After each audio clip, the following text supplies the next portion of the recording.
Hello my beautiful viewers on my channel, James Higgins Open World. Well, here we are. This is part 2 of my adventures in Bristol and Cornwall. Part 2. So let's get back to it. The other thing with that trip I had, I remember one night going down to Penzance to watch 28 weeks later at the cinema there. Beautiful little cinema that was. Yeah. Only a tiny little cinema, but it was nice. I think as well, that was the year that, that month trip I had, the year that the Queen went to open some stuff at the Eden Project. So it's bloody hell, it's years ago.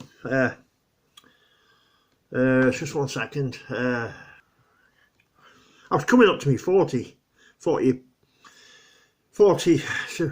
not far off being 40 at that point. You know, I remember going in Newquay. Newquay. Went for a bite to eat at this kebab house. You know, you have those big pieces of meat which you cut off that lamb. You know, it spins around. You know, what have you? You cut it off.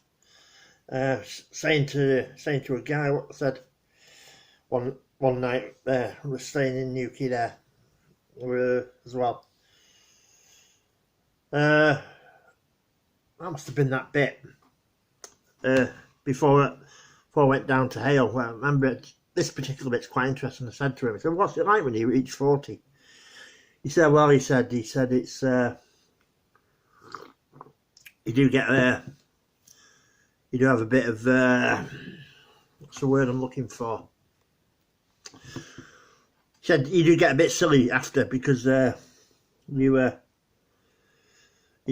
it's hard to deal with being 40 when you first reach 40. You know, I mean, I'm 52 now, but it is hard to deal. It's a milestone. There's no two ways about it. It's a milestone. There's no two ways about that. Yeah. I went in some of the nightclubs in Newquay as well. Yeah, on that trip. Where else did I go? I stayed in this one B&B. It was sort of a little. It was in the same, not far from the one where the curry incident happened, where I spilled some curry on the duvet sheets in that B&B. I told you about in episode part 1. It was just up from it, but a bit more inland. You couldn't see the sea from there, you know. If the sea's here, my window's facing that way, whereas on the other one it was facing this way to the sea. So it was down there. It was a lofty type room. It's a nice room, you know. Yeah, nice little room that was. Yeah, enjoyed that. That was a nice little thingy. Yeah. Well, Pauline's is just a great. I always stay in the loft room. If you Google her thing, there's a loft room, big double bed in it, the loft room. If she's still got that picture on her website, I always stay in there. I love that room. It's in the loft, obviously. You know, it's got like that. I think loft rooms are really cosy. Like, that's where the bed is. But it's really cosy, you know, like that. Painting a picture here for you know, like that. And then if I'm lying that way, to me left of that, if I'm lying this way, to me left, there's a window where they've got she has a round table with a chair and stuff, and a TV the other side, where you can look out over the estuary. There's an estuary in Hale. It's a beautiful estuary, and a big beautiful viaduct as well. It's a beautiful little town, it really is, Hale. And you can get the world famous pasties from there as well. The big world famous Cornish pasty shop there as well. Beautiful little town. I mean, hell of a beautiful view outside that window at Pauline's of the estuary. Beautiful, absolutely bloody beautiful. You know, Pauline's food is, oh man, to die for, that food at Pauline's. Last time I went down was the other year, and she did me this tuna sandwich. Oh man, it's bloody mouth-watering it was, that sandwich. Mouth-watering. Oh man. Get in there, Pauline. But anyway, back to the month away. Yeah, I went there, got the bus back. There's nothing quite like standing on Penzance bus station waiting for a bus, I'll tell you. You know, nothing like it, yeah. You can be there for bloody ages at times, you know. And then you think, which bus should I get, you know. You're looking up and down. You think, well, I could go for stand D or B or whatever them stands are now. I can't really remember. To get to different places, you know. But to get to Land's End, though, to get to Land's End from Penzance, you have to go to Penzance bus station. So if you ever go Cornwall and you want to go Land's End, you have to go Penzance bus station. Because it's a double-decker with the top cut off. Takes you up. You go two ways, really. Two different ways. One's up that big hill I described in part one, and the other way is round through Marazion and St Ives and all that. You know, it's beautiful. You should do it. Once this pandemic's over, you should do it. It's bloody beautiful, beautiful. I've done it a few times. Because when you go away on your own, right? If you get up dead early, dead early, it's half the time I never had my breakfast, even though I paid for it with the room, you know. But what Pauline would do for me, because if I didn't get up for my breakfast, I'd go out about 12 o'clock, because the day's not as long then. Because when you're on your own, it's a long bloody day, I'll tell you, you know what I mean? Long bloody day. So she'd do me a cream tea and that, you know. Oh, they're gorgeous. Oh, she'd give it me for nothing. And a free coffee because I hadn't had a breakfast, you know.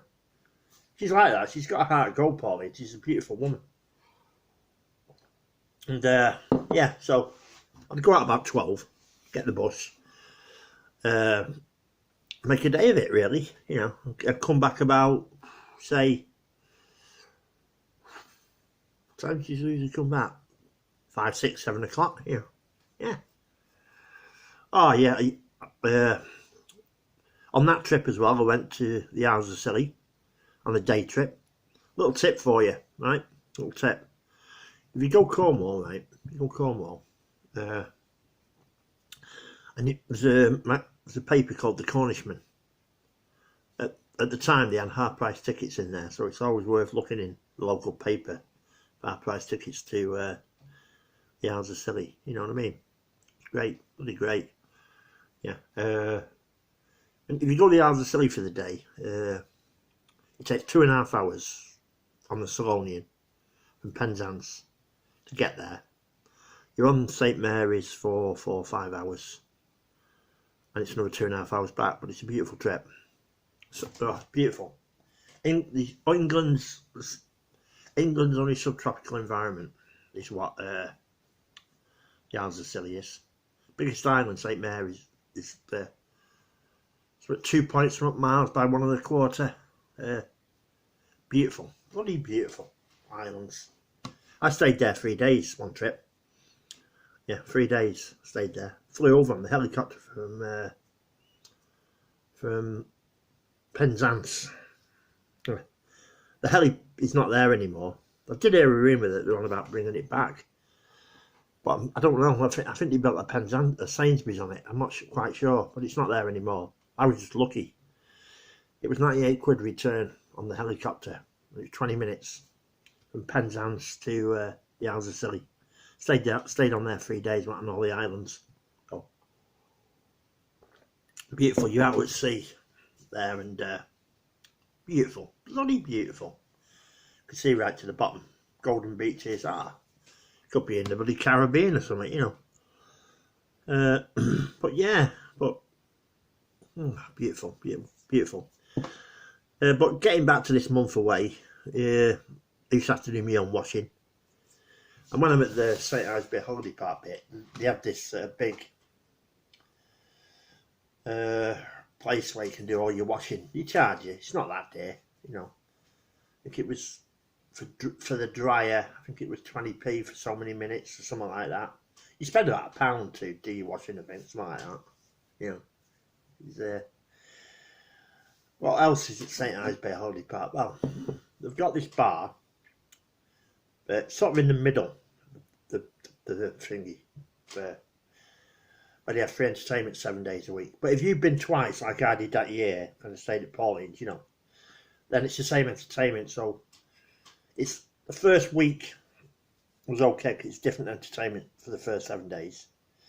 And I went to Pauline's for a week and then back there. So come the last week, it was same entertainment again, but it was okay, you know, okay. And I'm not a big drinker, virtually teetotal, me, to be perfectly honest with you. You know, really, you know, but it was good. It was good, yeah. Let me just tell you a bit more about it. It's got security walk around all night long. The entertainment finishes at 11 because it's a family place. St Ives Bay Holiday Park, it's a family place, you see. So it shuts at 11, it closes at 11. They have all sorts. They have magic acts on, they have singers, and they had one singer on. He was like something off that film, that Irish film. It was really good. Just 1 second, see if I can remember it. I can't remember what the film was called, but the guy who sang in it looked like Mick Hucknall from Simply Red, a bigger version of Mick Hucknall. You know, a great voice. I forget what it's near enough came in and it's just gone. But anyway, he was good, and then he was this guy with puppets and stuff. You know, he was great. They had a magic act, which, to be perfectly honest, I was amazed. I was in awe of it. You know, you see it on telly and stuff, and it's great and everything. But when you see it for real, it's unbelievable. I'm blown away by it, to be honest. It really was. It's great. Well, it's St Ives Bay Holiday Park. It's got caravans. It's got. If you watch my video, I'll go into it in more detail. But it's got caravans, chalets, and them things that people drive. The big all the beds and that in it, you know, and stuff, and big things, hookups and all sorts of stuff. Now at the front of the site, it's got a big bar which looks over like to the bay, which I call the Bay of Angels. You can see St Ives in the left-hand corner, and at the bottom of it, it's got a big sandpit with a big pirate boat in, wooden pirate boat for the kids, and what have you. And that's the other beauty of that site as well. That down by at the Dynamite Bar, I think it was called, they have a kids disco, so members of staff look after the kids and the adults can watch the entertainment as well. Brilliant, brilliant, absolutely bloody brilliant, you know. I mean, I remember I was at, my mate came for 1 year. Yeah, everyone. No, let's stick to this. Yeah. So anyway, that all ended. A month had gone, you know, doing my own washing and all that sort of stuff, you know. Then I got the train back home and from St Earth. And like when you get home after a trip that long, a month, you know, and I was living with my mum at the time. She sadly passed away now. She passed away in 2015. And my brother, he lives in a bungalow now. You know, I live here. When you're away that long, it's your house. I don't know if a lot of people have noticed this. Your house just feels different. You know, it just feels different for some reason. Just for a day or two after you come home, you know. It just feels different. It's weird. I can't really describe it really. Just weird. You know. Tell you. Yeah. Just 1 second. I'll think of a. So that's that month done and dusted. Now we talked about that, but I've got loads more stories about Cornwall. I'll tell you now. Right. One year I was there as well. I went to a thing called Flambards in Cornwall, out in the middle of nowhere. Had like fair rides and all that type of stuff, but it had this World War II theme going on at the time, you know, and that was really good as well. You know, yeah, in the middle of nowhere though, you know. I remember also going to one place that, bloody hell, it was in the middle of all, like a wooden night really, and the bus dropped you off, and I said, well, where's this place? He said, oh, it's just down that road there, middle of nowhere, you know, big bloody field, farmer's field, and all sorts of stuff. And I'm on my toilet, you know, it's down there, you know. We'll go down there, right? And he said, this is what he said. They had a model of the Back to the Future car. I think they were trying to make out that it was the real one from the film. It's a full size, you know, full size. And they let you sit in it, you know, with the flux capacitor, and from the first film, first Back to the Future, there's a flux capacitor and that, what have you. I had some photographs taken, I don't know where they've gone. But yeah, so I sat in that the car. They tried to say it was real, but I don't think it was. I think it was just a replica. Because I think there was a few of them they used in the film, like they do really. But yeah, so I've sat in that. It was great. Someone took me a picture, and then there was the other one from one of the James Bond films, the one where that metal sheet comes up at the back, with Sean Connery. That as well. Sat in that as well. Yeah. What have you? You know, I was out in the middle of nowhere. Cornish Gold somewhere, I think it was called. I can't remember. Anybody knows, please let me know in the comments, you know.